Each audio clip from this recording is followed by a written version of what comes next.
Should we use the thrusters to slow? No. I'm gonna use the Ranger's aerodynamics, save some fuel. Air brake? I wanna get down fast, don't we? Actually, we want to get there in one piece. Hang on. Brand, Doyle, get ready.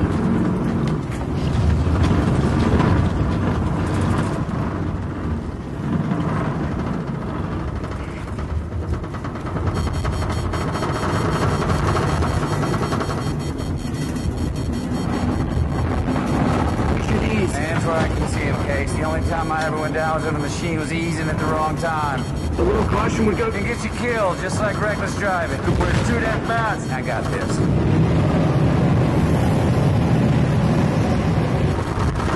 Should I disable the feedback? No, I need to feel the air.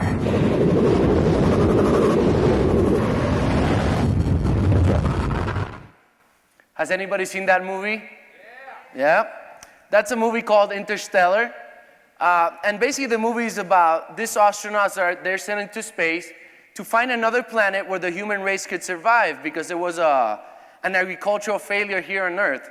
So I want to invite you guys to imagine that you guys are astronauts and you're sent into space, but like in the video, their spaceship loses control and we crash into an unknown planet, right? And we lose consciousness. And as we start to regain consciousness through the hours, there's a couple of questions that rise to your mind, right? The first one is, where are we, right? And let's say I would tell you we're in planet X, right? And the second question you ask me is, how do you know? And I would tell you, it feels right, right? That's what we always say, it feels right. And the third question we ask ourselves is, what should we do now? Right? Those are the three fundamental questions that we need in philosophy in order to live a purposeful life. Everybody with me, right? So I'll give you an example.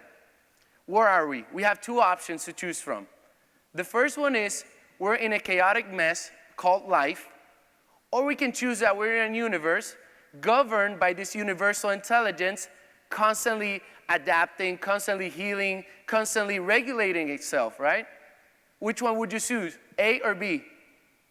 B, right? And the next question is, how do you know that's true, right? And I would tell you, well, there's a branch of this universal intelligence called innate that governs living things, and we constantly see the action of this innate working through ourselves. And that's how we know that the first question is true, right? But still, there's people that they still don't see that. So I have a personal story. It's a beautiful story, very emotional. I met a kid 2 years ago. And this kid, a couple of years before, he suffered 3 strokes in a row. That left him on a wheelchair, no speech, very little speech. His muscles went on spasticity. He couldn't move his left arm, inverted left foot. And the kid has been going through all these medical doctors, neurologists, nobody could help him out. He lives in a little island in the Caribbean. There's no access to chiropractors, by the way. And he had been for a long time since the strokes, taking pills every single day to relax his muscles. So my sister, she's an advocate for chiropractic. That's all we talk about, even though she's not a chiropractor. And I've told her that every time she goes to a party and she sees somebody that needs chiropractic care, she has to tell them, right? So she sees this kid, and before she leaves the place, she says, she listens to Innate, goes to the mother of this kid, and tells her, my brother can help your kid, right? So she puts me on the spot. And as I listened to that, I rushed to see this kid with a friend of mine, a chiropractor, and we start examining the kid, and we proceed to adjust him, right? Never got an adjustment. There were 20 family members watching this spectacle, if you want to call it that. When we put it on the table, his pelvis was in a V shape. He couldn't drop the pelvis, couldn't drop the elbow. We couldn't do a leg check because his legs were so tight. But we still proceeded to adjust him. And finally, when we ended the adjustment, his pelvis dropped in the table. His elbow dropped on the table. And now, finally, we could palpate the vertebra, right? And it's amazing that happened because we had 20 family members that started crying when they saw that, right? There were 20 family members that they stood around the kid after the adjustment, and they held hands, and they started praying, and they were telling me that an angel had come through their house and had worked through me.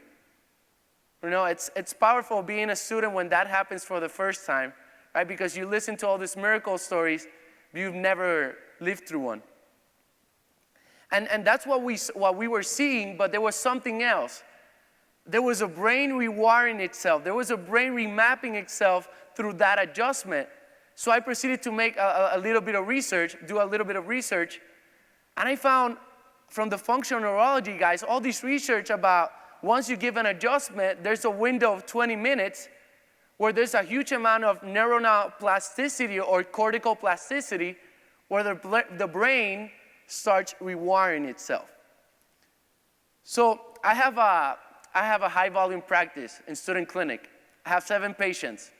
That's equivalent to 700 visits a week, right? So what I tell my patients, based on this research, once I finish my adjustment, I tell them, I want you to put positive thoughts in your mind after this adjustment and start visualizing what is going to be your reality from now on regarding your health, your financial, your family, right? Because those are the thoughts that are going to stick into their mind since there's a window of 20 minutes of plasticity going on, right? So when BJ was talking about this resting period, when Gonz had talked about it, they were talking about holding the adjustment, but there was something else. There was a rewiring going on. So I see this kid again, and I visualize him, and I was so sure that he was visualizing in his mind walking for the first time, again in 2 years. I was so sure, right? The question that I ask myself is, how do I know, right? Or you guys tell me, how do you know that's true? When I finished everything and everybody stopped crying, the kid in his wheelchair, the mother brought him towards me. And he told me with the little speech he had, I want you to be my doctor. Right? The problem is that this kid doesn't have access to chiropractic. He's in a little island. He only got 1 adjustment. That's all I could do. Right? But from then on, I started thinking the third question, what should I do now? And that's the question that we have to start thinking about. What should I do now? You know, I have a philosophy in life that I'm a believer that I should leave the world a little bit better than how I found it. Right? And I know I will never find the cure of cancer or solve the debt crisis or even achieve world peace. But I know that as long as I can preach, practice, and speak chiropractic, the corner in my world would be a better place, right? And you know, thank you. And what bugs me about it is that if we're going to make a change in this world, let's do it through chiropractic care, right? Let's not do it, nothing else, nothing more. We detect, we analyze, we correct, and restore that spirit. We restore that physical again so people can live a meaningful life, right? Unlike Interstellar, we didn't come here to find a new planet where humans could survive. We came here to find a new human being that could survive in this planet, and that's the unsubluxated man. Thank you.